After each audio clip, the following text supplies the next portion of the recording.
pelajaran mikrobiologi, analisis mikrobiologi bersama Ibu. Mudah-mudahan belajar analisis mikrobiologi dengan Ibu 1 tahun ke depan itu bisa berlangsung dengan lancar dan menyenangkan. Di samping nanti kita ketemu juga di lab ya, praktek. Nah, mata pelajaran analisis mikrobiologi pertemuan pertama kita adalah materinya ekologi mikroba. Kalian simak baik-baik PPT yang Ibu sampaikan di video ini, kemudian nanti kerjakan kuisis, dan jangan lupa kalian absen di Google Form yang ada di Padlet Ibu yang Ibu kirim. Oke? Selamat menyimak. Oke anak-anak, apa kabarnya pada siang hari ini, pagi menjelang siang? Kita akan mempelajari analisis mikrobiologi kelas 11, bobotnya 5 jam. Di SMK tercinta kita, SMK Kimia Tunas Harapan. Oke, bersama Ibu Rodia Wildiawati, ekologi mikroba adalah pertemuan pertama kita. Oke.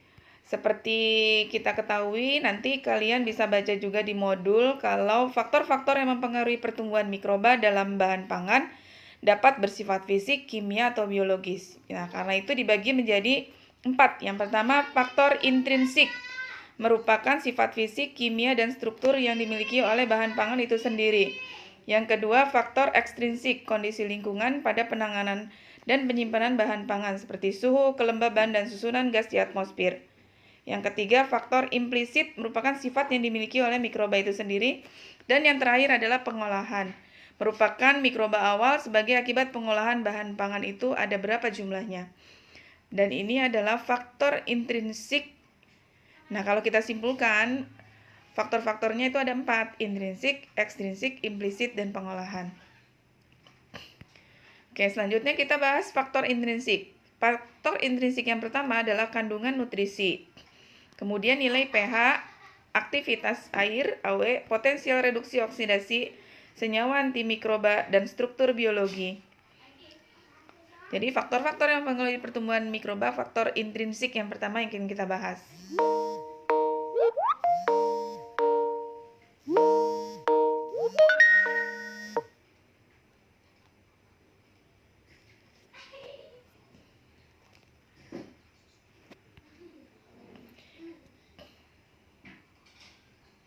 Oke, selanjutnya adalah kandungan nutrisi. Kandungan nutrisi merupakan faktor intrinsik.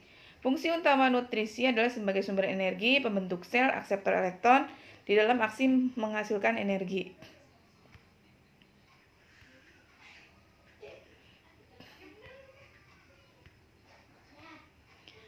Adalah air, karena air komponen terbesar sel mikroba.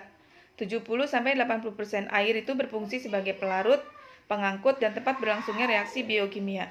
Sumber energi. Makhluk hidup berdasarkan kemampuan mendapatkan energi dibagi menjadi 2, autotrop dan heterotrop.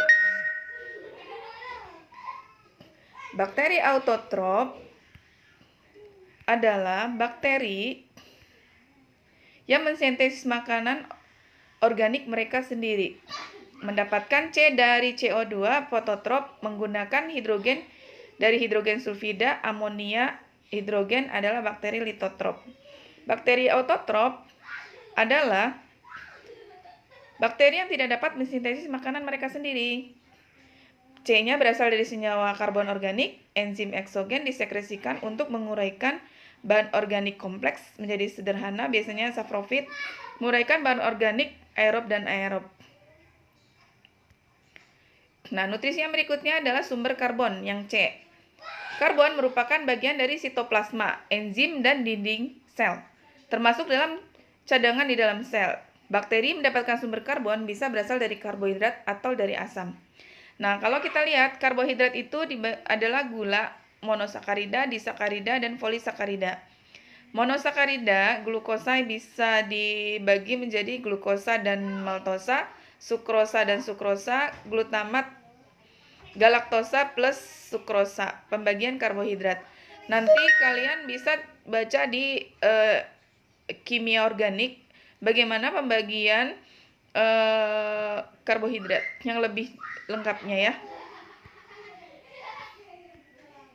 D. Sumber nitrogen. Untuk beraktivitas, sumber nitrogen diambil dari amonium, nitrat, bahan organik berupa asam amino, peptida, protein. Sumber aksiptor elektronnya adalah dalam proses oksidasi biologi akan terjadi proses pengambilan dan pemindahan elektron karbohidrat. Nah, jelasnya kalian bisa baca di modul ya. Nah, ini adalah nutrisi. Sumber mineral. Mineral dibagi menjadi dua. Mineral makro dibutuhkan dalam jumlah lebih besar dari 100 mg per hari. Mineral biasanya dia contohnya NPK, Ca, Mg, natrium. Mineral makro adalah misalnya dibutuhkan dalam jumlah lebih besar dari 100 jumlah lebih kecil dari 100 mg per hari. Contohnya ini. Faktor tumbuh. Faktor tumbuh adalah senyawa organik, faktor pertumbuhan mikroba, asam amino, purin, pirimidin, dan vitamin. Nilai pH. Berdasarkan pH, bakteri tumbuh pada pH mendekati netral, pH 5 dan lebih dari 80, bakteri tidak tumbuh dengan baik. Nah, kalau berdasarkan pH-nya, bahan yang dikelompokkan menjadi bahan berasam rendah, berasam sedang, pangan asam, pangan berasam tinggi. Oke? Untuk hari ini pertemuan kita itu saja. Oke, setelah kalian simak PPT dari Ibu, sekarang kalian kerjakan kuisis. Yang nilainya paling bagus nanti tunggu hadiah dari Ibu pada saat ketemu praktek ya. Setelah itu cek udah absen di Google Form atau belum. Oke, terima kasih. Video yang Ibu buat Ibu tutup ya.